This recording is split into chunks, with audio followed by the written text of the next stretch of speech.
Good day guys, so Brian here. So let's talk about our CL5.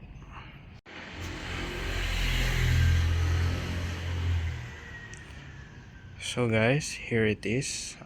Medyo madumi lang kasi ibinyahe siya kahapon sa Grab, no? So pinangga-Grab din naman talaga namin ito, kaya namin siya kinuha. And first of all, let's talk about our charging setup here. So nung binili namin siya, ang libre lang talaga sa amin is itong wall charger niya. No, I'm sorry, the portable charger. And so far sa setup ko, no, parang okay na rin siya na ipirme dyan kasi hindi siya makakapag-charge ng walang grounding yung outlet.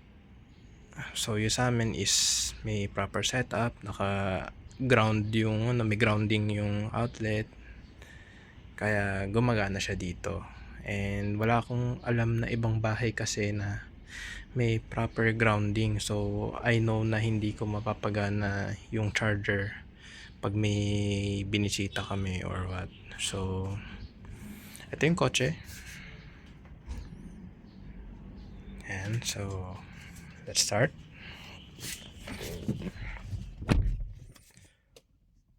So yan, full charge na rin pala yung sasakyan. I-attach ko lang ipuan ko para medyo malayo yung camera.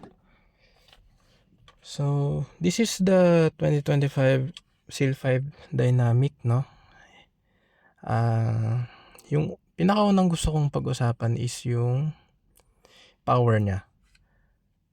So it's not your typical sedan na may 100 horsepower lang, no? Or in case ng mga Vios, nasa around 80 horsepower lang.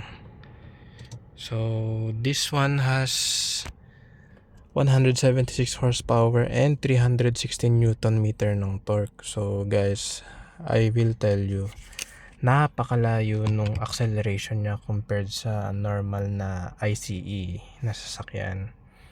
So the moment you put your foot down sa accelerator and instantly bibira siya. So ang napansin ko lang naman na may onting delay sa kanya is pag kunwari naka EV mode ka and then bigla mong tinapakan yung accelerator, it takes time to actually start the generator or the engine. And this car actually has a kick down button. So I think tingnan ko kung makikita, no? So itong accelerator is meron siya no parang sagad, and then parang may button pa siya na kapag sinagad mo meron siyang may kick down na function siya. So pag yung pinrush mo yung parang kick down niya, dun magi-start yung DMI niya or yung dual mode na sabay yung battery and yung engine na magpapatakbo dun sa electric motor. So ayun nga, being an EV, more of an PHEV, no? Pero i-mention na lang natin na EV na instant torque talaga siya. And sa space naman, very maluwag, no? Kung i-compare mo siya sa Corolla and Civic, mas malaki talaga siya. So kahit yung trunk, malaki rin yung trunk space niya. Yung space, never nagka-problema yung mga pasahero dito, kahit yung tatlo dyan sa likod, actually maluwag pa rin siya. So the second one is yung screen. So dalawa yung niya, screen niya dito, one for infotainment and one for your speedometer, no? So dito makikita lahat ng info para sa driver, yung speed, yung power in kilowatts. Actually kilowatts yung niya, unit na dinidisplay niya dito. So doon makikita kung ilang kilowatts yung binibigay ng electric motor, yung fuel indicator mo, yung SOC nung battery kung ilang percent na siya. Although hindi ko mapakita ngayon guys kasi kung makikita nyo sa side mirror, no, naka-plug siya ngayon doon sa charger since kakatapos lang nang mag-charge kanina, and medyo masikip kasi yung garahe namin sagad sa pader. So hindi ko muna siya tinatanggal and iniwan ko lang siyang nakasaksak. So ayun, bukod sa power niya, no, na sobrang lakas din for a commuter car actually. Sobrang tipid naman niya guys. So ako, everyday akong nagcha-charge every time na ibabiyahe ko siya sa Grab. So nakakatipid din actually. Yung kalahati ng biyahe ko sa isang araw is purely electric lang yung nagagamit ko. And then pag kunwari parang 2 or 3 oras na lang akong pauwi, tsaka lang akong gagamit ng gasolina. So it's already a big savings for me, no? Kung ikukumpara mo sa Vios, na dati naka-Vios din naman ako na pinangga-Grab. Yung ginagrab ko yung sa pinsan ko na Gen 3 point something, kasi ang Gen 4 ngayon guys, yung actual na Gen 4 na Vios is yung hybrid na eh. So yung generation na singkit na yung headlight niya, yung 2018 up until 2025 na. So sa kotse na yon, naka 8 to 9 km per liter ako sa buong biyahe ng Grab. So around 200 km yun daily. So dito, ang average ko within the city is nasa 20 plus kung isasama yung nagamit ko ng battery niya, no, sa pag-charge. So around 20 plus siya sa city. Sometimes nag-reach pa nga ng 38 kapag yung napakaliit na gasolina na nagamit ko and nakauwi ka agad ako, no? Na-reach ko yung quota niya sa EV mode pa lang. So dun pa lang guys, talong-talo na niya even yung Mirage kung sa tipid ng gasolina. And kung sakali naman na hindi ka nakakapag-charge, actually pwede mo naman siyang gamitin. May setting lang dito na para ma-maintain niya yung battery niya. Ilagay lang sa 70 and then save. Kasi kapag hindi siya nakasave, sa case ko, mas gusto kong mas matipid, pag nilagay mo sa auto, this one doesn't matter anymore. So kahit ilagay ko sa 70 yan, uubusin yung battery hanggang 18%, no? So if kunwari yung pupuntahan ko yung walang macha-chargean, kunwari na papuntang probinsya or long drives, ang ginagawa ko, nilalagay ko sa save to and then 70% para habang nasa highway ako, i-charge na yung battery up until 70% and i-maintain niya na yun doon. So ang gawain ko kasi, pag kunwari galing ako ng norte, pag nasa NLEX na ako niyan, around Bukawi exit pa southbound, no, papuntang Balintawak, dahil minentain niya yung battery niya ng 70%, pwede ko nang ilagay sa EV mode yun para hanggang pagdating ko ng bahay, masisiro ko yung battery or minsan nga may naiiwan pa.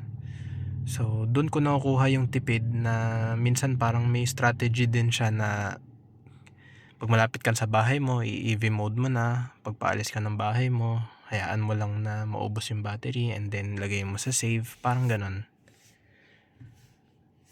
So susunod na naman is yung styling, no guys. Hands down, napakaganda for me nung interior niya and yung exterior. So naka-projector headlight siya, may DRL din na parang eyeliner. Yung sa likod naman parang full width na LED bar, same sa Porsche, no? So I'm not saying it looks like a Porsche, pero almost similar yung lighting niya sa Porsche. So, ang susunod naman is yung BYD app niya. So, pag kunwari nasa mall, pwede kong i-on yung aircon niya. Basta may signal lang yung SIM niya kasi meron din siyang SIM guys para ano yung kotse, makontak or malaman yung status kung naka-on yung aircon, nasaan yung location niya, kung ma-unlock mo remotely gamit ang cellphone kahit wala ka ng susi, and ano pa ba, yung digital key niya, although pag-uusapan natin yung digital key ngayon. So sa case ko guys, hindi ko mapagana yung digital key niya. So kahit ginugel ko na, itong phone na nagre-record ngayon is Honor 400 5G, no? Hindi gumagana yung digital key. So ang problema kasi, may mga users na reported na gumagana sa dynamic yung digital key. Although majority sa amin na naka-dynamic is hindi talaga gumagana yung digital key niya. So may mga times na magpo-post yung isang user sa Facebook group na may problema siya sa digital key, pero sa ibang mangilan-ngilan na sinasabi kahit naka-dynamic sila gumagana daw, minsan sa iPhone or Samsung.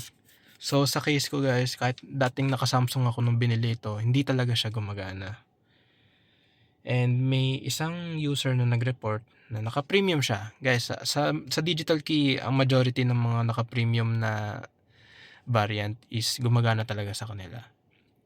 Although may reported din na yung mangilan-ngilan hindi talaga gumagana kahit naka-iPhone or Samsung sila. So, may isang nag-report na pinuntahan niya yung kasa kasi gusto niyang mapagana yung digital key sa phone niya. And may ginawa yung technician sa side mirror niya, and sinabi nga ng technician ng BYD na kapag wala raw serial number yung side mirror mo, whether it is premium or dynamic, hindi talaga daw gagana yung digital key.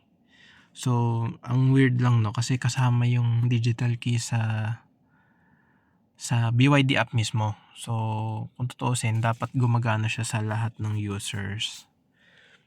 So ang tanging option ko lang dito is gamitin yung NFC card niya, or may trick yan sa mga basta naka BYD app ka, i-unlock mo lang yung kotse and then on mo yung aircon. Then kahit hindi mo na i-tap yung phone mo sa NFC niya, pwede ka na actually mag-drive nun. So kahit wala kang digital key, basta i-unlock mo yung sasakyan gamit yung BYD app and then on mo yung aircon gamit yung BYD app, pwede mo nang i-drive yung sasakyan. Yun lang din naman yung parang lusot doon. So ayun nga, isa yun sa hindi ko nagustuhan, no? And sumunod, sa panglabas na lang din naman actually,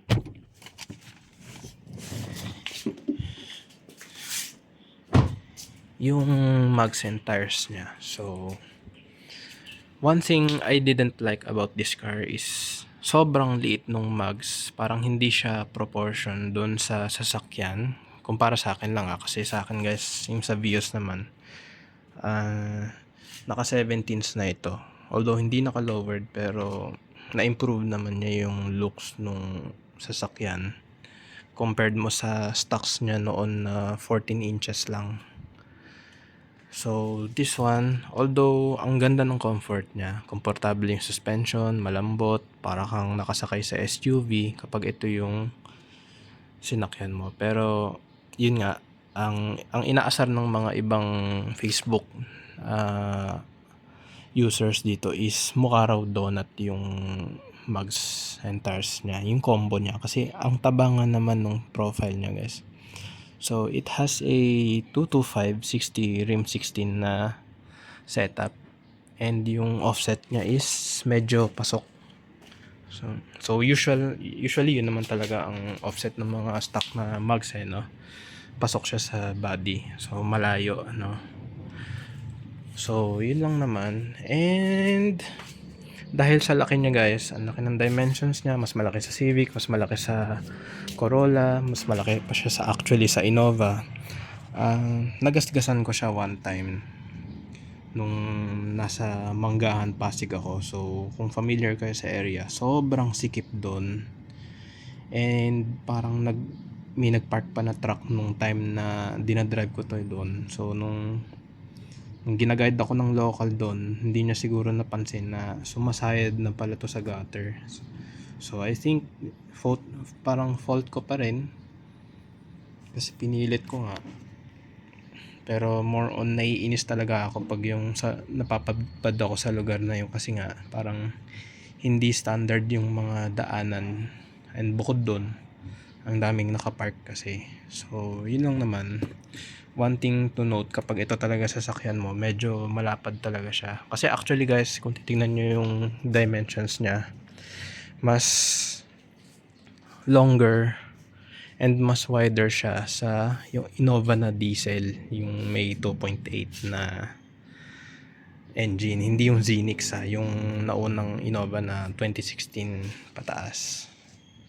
So, yun lang naman. Tingin ko na-cover ko. One thing. The car looks really good, no? So, very premium para sa akin. Hindi premium na variant, pero yung itsura niya, very premium. Pero isa lang ang rant ko dito sa side mirror niya. So, this one doesn't have the power folding mirrors. So, alam mo yon, parang ang ganda ng auto, pero mano-mano mo siyang itutupi. So, it takes away the premium look, no?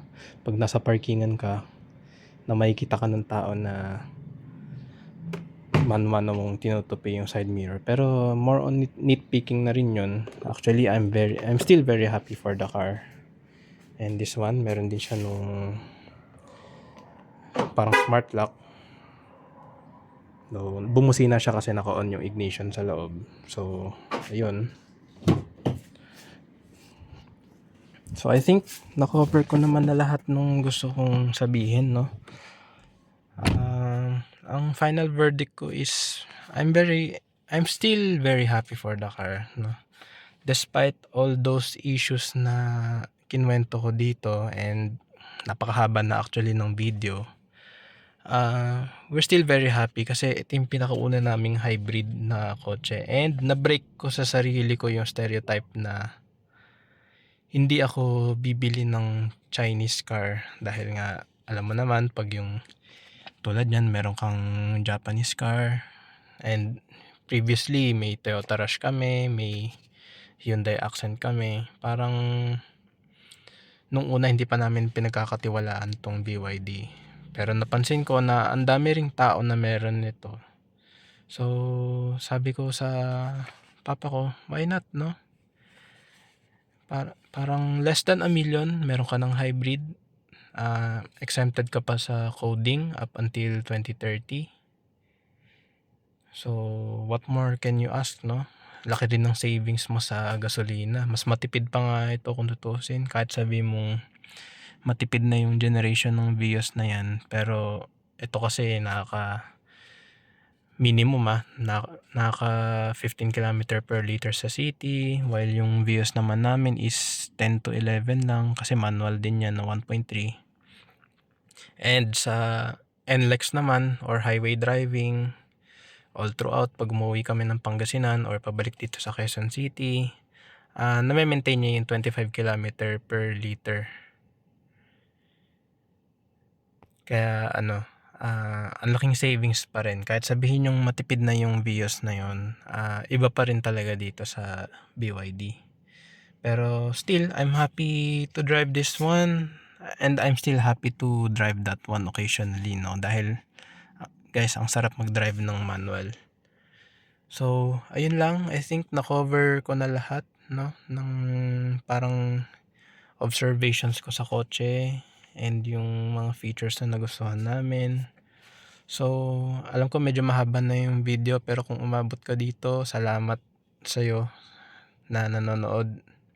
Kasi very dormant na rin yung account ko sa YouTube, kaya parang kung kailan ko lang trip na mag-upload, dun lang din ako gumagawa ng video, and same day lagi yung yung editing nung ginagawa ko, yung tagpi-tagpi ko ng mga videos, no? So ayun lang. Maraming salamat guys kung umabot ka man dito. Salamat sa'yo. And I will end the video here, no? So again, thank you.